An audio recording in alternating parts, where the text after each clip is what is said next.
merekap episode sebelumnya. Seperti yang kita lihat di episode sebelumnya, Aang yang bertemu dengan teman kecilnya harus mengalami konflik, di mana Raja Bumi kecewa dan menganggap Aang telah bersembunyi saat peperangan berlangsung. Hingga Aang pun diuji melalui pertarungan epik untuk membuktikan kelayakan menjadi seorang avatar. Dan setelah itu, mereka pun sepakat bekerja sama untuk menyelamatkan dunia. Maybe more! How many are there? 5!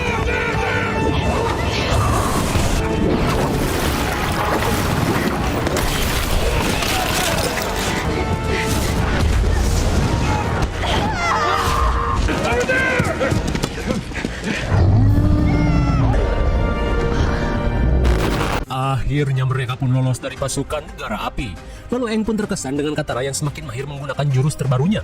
Lantas Katara berkata, jika kemampuan ini ia pelajari setelah melihat gerakan pengendali tanah. Hingga di tengah percakapan, sontak Aang pun syok parah saat melihat bekas kebakaran hutan.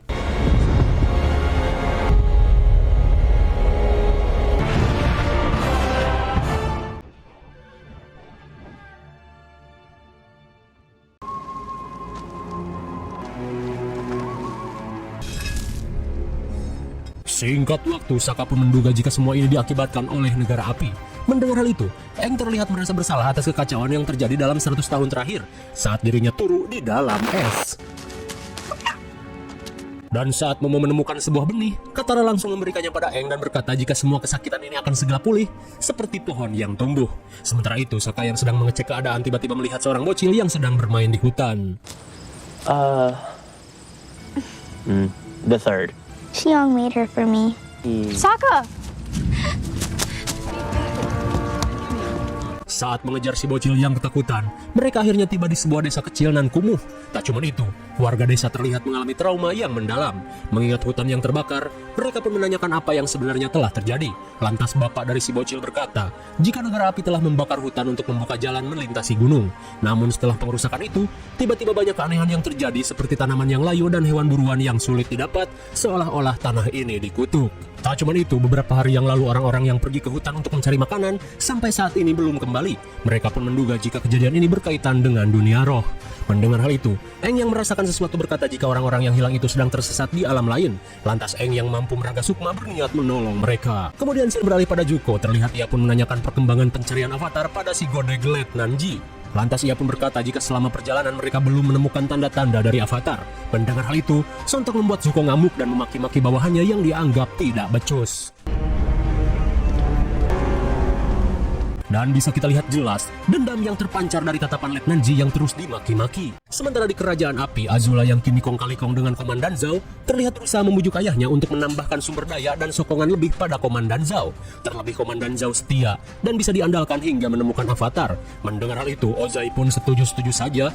Namun saat Azula pergi, Ozai berkata jika yang menemukan avatar adalah Zuko. Dan Ozai merasa bangga karena Zuko telah membuktikan dedikasinya dan itu merupakan sifat dari penerus tahta. Bukan seperti Zhao dan Azula yang pandai menjilat. Mendengar hal itu sontak Azula pun nyesek sejadi-jadinya. Kembali pada Aang dan kawan-kawan. Sambil berjalan, Aang menjelaskan tentang adanya dunia roh yang berdampingan dengan dunia nyata. Dan kini, Aang hanya perlu mencari energi spiritual yang cukup kuat untuk menjadi jembatan penghubung. Specific.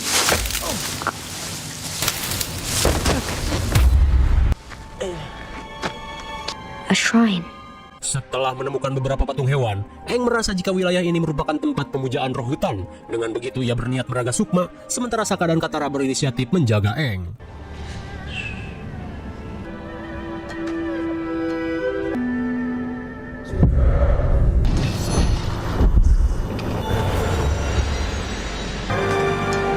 Sokka.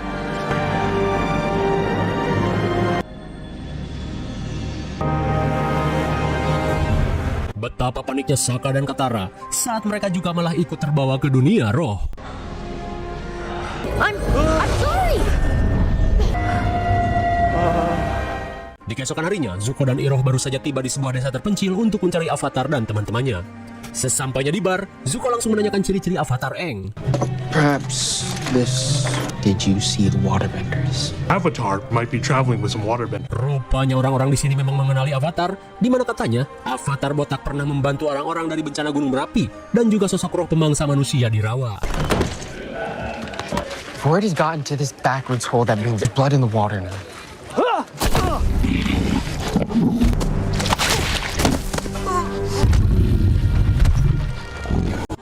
Rupanya di tempat ini ada seorang pemburu bayaran. Melihat kemampuannya, Iroh pun mempunyai sebuah ide untuk membantu Zuko. Sesaat kemudian, Iroh langsung menyarankan Zuko untuk menggunakan jasa pemburu bayaran untuk menangkap Avatar.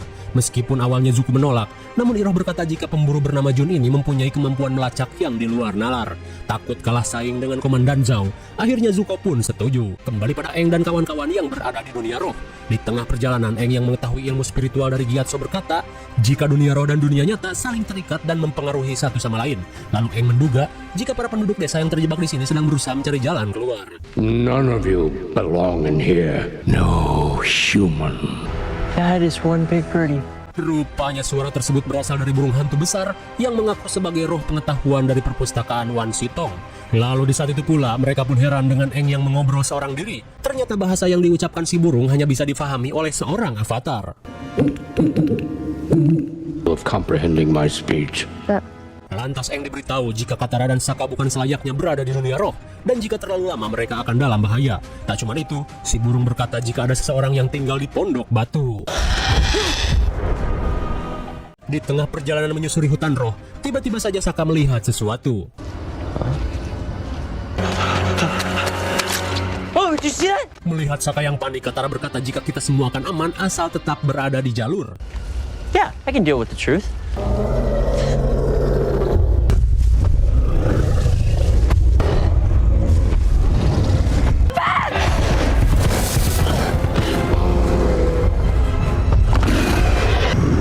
It's wounded. Rupanya makhluk tersebut merupakan perwujudan dari roh hutan yang terluka di tempat ini. Di tengah situasi genting, mereka pun semakin panik karena di dunia roh tidak bisa mengendalikan elemen.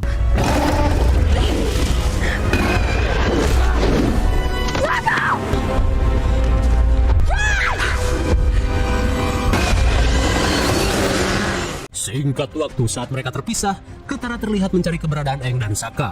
Di tengah kabut yang tebal, Katara pun heran saat menemukan seorang bocil yang mirip sekali dengan dirinya.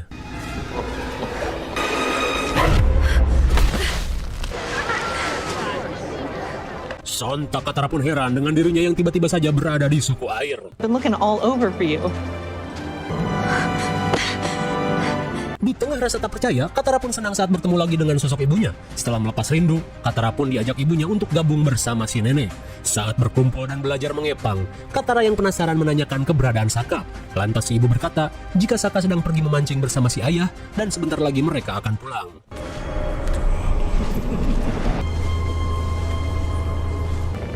I can't bend. Katara pun heran dengan dirinya yang tak bisa mengendalikan air. Lalu tiba-tiba...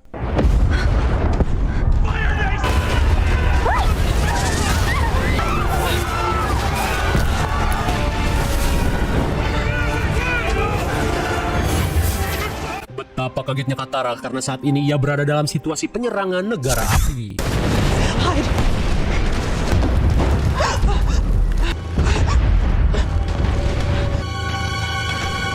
Wait!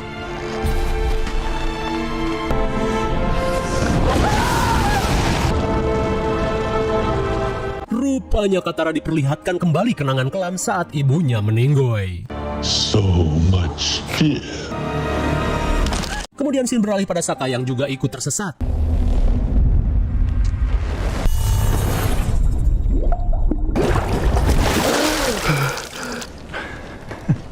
Dad? Sesaat kemudian, sontak Sokka pun heran saat dirinya tiba-tiba berada di suku air bersama ayahnya. Dan kini, Sokka akan diberikan tanda kehormatan setelah selesai menjalani ujian sekaligus tanda terpilihnya menjadi seorang pejuang suku air. Namun sesaat kemudian, Sokka pun syok parah saat mendengar obrolan si ayah bersama Bato yang telah menolong Sokka lulus dalam tes kelayakan. Dan rupanya, kelulusan Sokka hanya melalui jalur orang dalam saja. Dan itu membuktikan jika dirinya sebenarnya adalah orang cupu.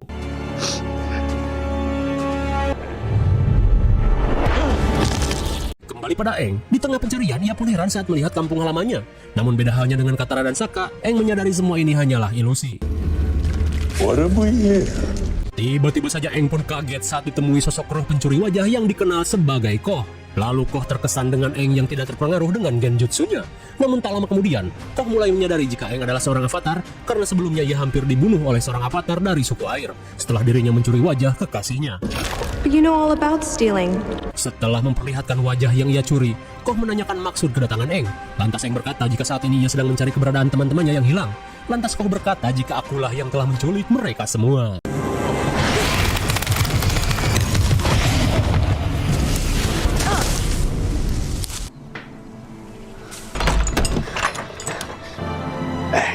Melihat Gyatso yang berada di tempat ini, Aang menduga jika hal ini merupakan sebuah genjutsu.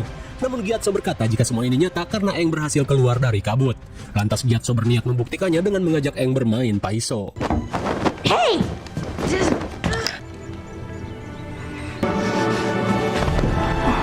Setelah melihat kebiasaan Gyatso yang curang, Aang pun akhirnya percaya. Lalu ia pun heran dengan Gyatso yang bisa berada di tempat ini.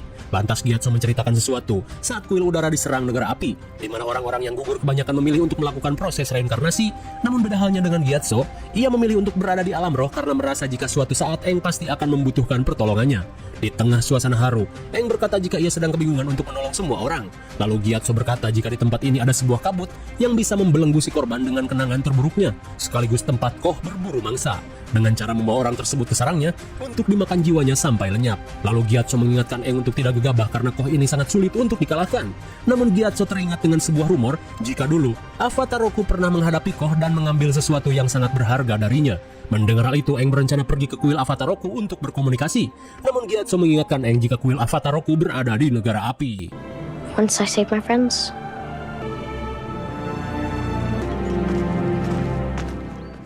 Setelah kembali ke dunia nyata, Aang bergegas melakukan persiapan untuk pergi ke kuil Avatar Roku seorang diri. Lantas ia pun menanamkan benih yang ia dapat di hadapan patung roh hutan dan berkata jika semua akan kembali seperti semula. Lantas ia pun menitipkan Raga Saka dan Katara pada Appa dan Momo. Of course, it feels like we'll always be alone. It's our own pain.